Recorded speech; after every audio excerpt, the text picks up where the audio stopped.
Athènes, octobre 2012. Une pièce de théâtre Corpus Christi est jugée blasphématoire. Avec son metteur en scène, Laertis Vassiliou, né en Albanie, elle est la cible d'ultra-religieux et du parti néo-nazi grec Obdoré. Ντροπή σε σένα, κύριε Αλβανέ, ντροπή σε σένα. Κύριε Έλληνα, ντροπή σε εσάς. Κύριε Αλβανέ, ντροπή σας. Άμα θα έρθει η Χρυσή Αυγή, τρέξτε έξω. Άμα θα έρθει η Χρυσή Αυγή, έλατε έξω. Μαζεύονται έξω από το θέατρο κάθε Πέμπτη, επί 4 εβδομάδες, εξφεδονίζοντας απειλητικά μηνύματα.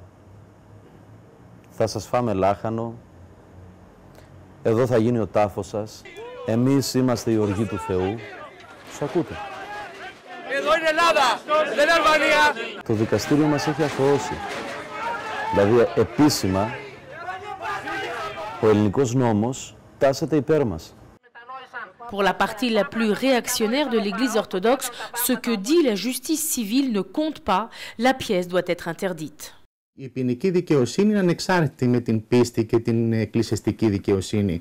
Την εκκλησιαστική δικαιοσύνη εκπροσωπούν οι άνθρωποι του Θεού και την ποινική δικαιοσύνη και την κοσμική δικαιοσύνη εκπροσωπούν οι άνθρωποι που μπορεί να είναι άνθρωποι του Θεού, μπορεί και να είναι άνθρωποι που να είναι άθεοι, να είναι άλλες θρησκείες κλπ. Βλασφημείται μέσα από το έργο αυτό ο Κύριος μας και οι Άγιοι Απόστολοι. Και γι' αυτό πήγαμε εκεί για να ομολογήσουμε την πίστη μας και ότι απαγορεύεται σε μια ορθόδοξη χώρα να βλασφημείται δημόσια, έτσι, το Κύριος μας. Malgré l'intervention de la police et de la justice, le spectacle est annulé après 13 représentations. La troupe est consternée.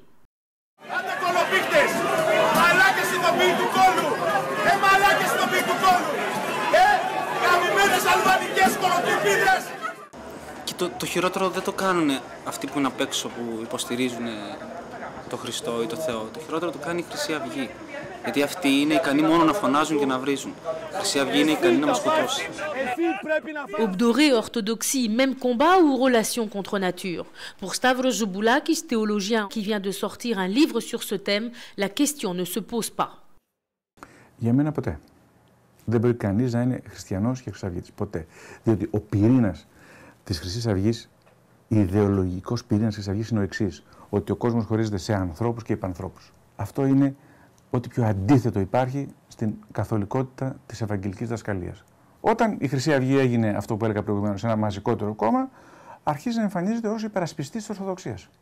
Διεκδικεί επομένως ένα ακροατήριο συντηρητικό που παραδοσιακά το επηρεάζει η Εκκλησία. Και η Εκκλησία δεν αντιλαμβάνεται ότι αυτό αποτελεί μεγάλο κίνδυνο για την διδασκαλία της, για αυτό που πιστεύει, για αυτό που είναι, και έχουμε φαινόμενα είτε ρητών τοποθετήσεων υπέρ της Χρυσής Αυγής και έχουμε τη μεγάλη πλειοψηφία που σωπαίνει. Le livre de Stavros Zouboulakis a été condamné par cette partie du clergé pro-Obdoré, dont l'évêque du Pirée, qui l'estime infondé et dangereux. Pourtant, c'est bien avec l'appui des députés d'Obdoré qu'il a porté plainte contre la pièce de théâtre Corpus Christi. Devant notre caméra, il confirmera que pour lui, Obdoré est un parti comme les autres. Η Εκκλησία είναι όλων, δεν είναι κόμμα. Συνεπώς, καμία σχέση δεν μπορεί να έχει η Εκκλησία ως σώμα Χριστού με οποιοδήποτε κόμμα. Όποιο και είναι αυτό. Όσον αφορά για το σχετικό κόμμα που λέτε, είναι ένα κόμμα που λειτουργεί μέσα στα πλαίσια της δημοκρατίας μας. Και προβάλλει τον εθνισμό ως αγάπη προς την πατρίδα. Η Εκκλησία της Ελλάδος συνεργάστηκε θαυμάσια με τη δικτατορία. Μετά το τέλος της, την αποκατάσταση της δημοκρατίας, τη μεταπολίτευση όπως λέμε στην Ελλάδα, η Εκκλησία είναι ο μόνος θεσμός, ο οποίος δεν αποχοντοποιήθηκε, ο οποίος δεν έκανε κάθαρση στο εσωτερικό του. C'est pourquoi, 40 ans après la chute de la junte, l'évêque Amvrosios rend un hommage vibrant et sans équivoque le 31 janvier dernier lors de l'enterrement du général Nikos Derdilis, tortionnaire en chef de la dictature. Εγώ μιλάω σαν παπάς και σαν Έλληνας. Στρατηγέ μου, ήρθα εδώ για να σου πω μόνο μια κουβέντα. Στην Εκκλησία έχουμε μάρτυρες, στην πατρίδα έχουμε ήρωες.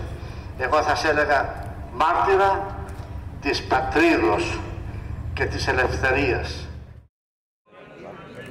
Les députés d'Obdoré étaient les seuls députés présents à cet enterrement.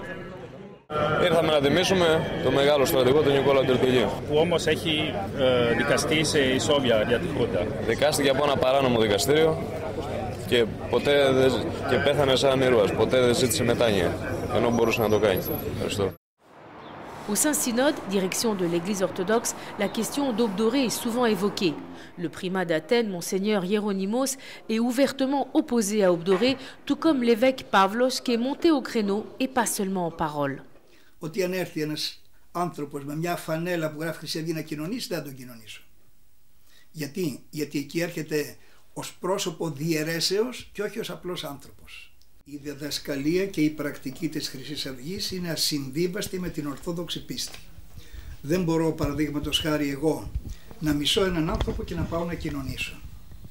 Δεν μπορώ να επικροτήσω τη δολοφονία ενός ανθρώπου επειδή είναι ξένος και να πάω να κοινωνήσω. Δεν μπορώ να επικροτήσω ότι μπορεί, όπως δήλωσε ένας βουλευτής της Χρυσής Αυγής, ότι σε ένα ενδεχόμενο ιατρείο που θα έφτιαχναν, ότι δεν θα φροντίσουν το παιδί ενός μετανάστη. Quid alors du quotidien? En Grèce, les popes bénissent l'ouverture du Parlement, des écoles ou des nouveaux bureaux politiques, y compris du parti néo-nazi d'Aube dorée. Η Χρυσή Αυγή δεν έχει καμία σχέση με την Εκκλησία μας, είναι απλοί πολίτες. Και σαν απλούς πολίτες, εφόσον είναι και εκλεγμένοι του λαού στη Βουλή των Ελλήνων, οφείλουμε και εμείς, εφόσον μας ζητούν και να τελέσουμε ένα μυστήριο της Εκκλησίας, εμείς δεν μπορούμε παρά να τους ευλογήσουμε. Αν ήταν ο παπάς δικός μου, δεν θα τον άφηνα. Και όχι και αν το έκανε χωρίς να πάρει την άδειά μου, που δεν θα του την έδινα, τότε θα τον επέπλητα και τον τιμωρούσα. Le parti néo-nazi grec Aube dorée a obtenu 7% des voix aux dernières élections, soit 17 députés au Parlement. Il est troisième parti du pays avec plus de 10% des voix selon tous les sondages et ce depuis des mois. Δεν μπορεί να βγει κανείς και να πει κάναμε λάθος, την πατήσαμε, δεν ξέραμε τι είναι αυτοί οι άνθρωποι. Όπως είπαμε μετά το Auschwitz. Έτσι. Δεν μπορούμε να περιμένουμε τους νεκρούς για να λέμε τώρα καταλάβαμε. Ξέρουμε τι είναι η Χρυσή Αυγή. Και ξέρουμε τι θα κάνει. Και το βλέπουμε τι κάνει.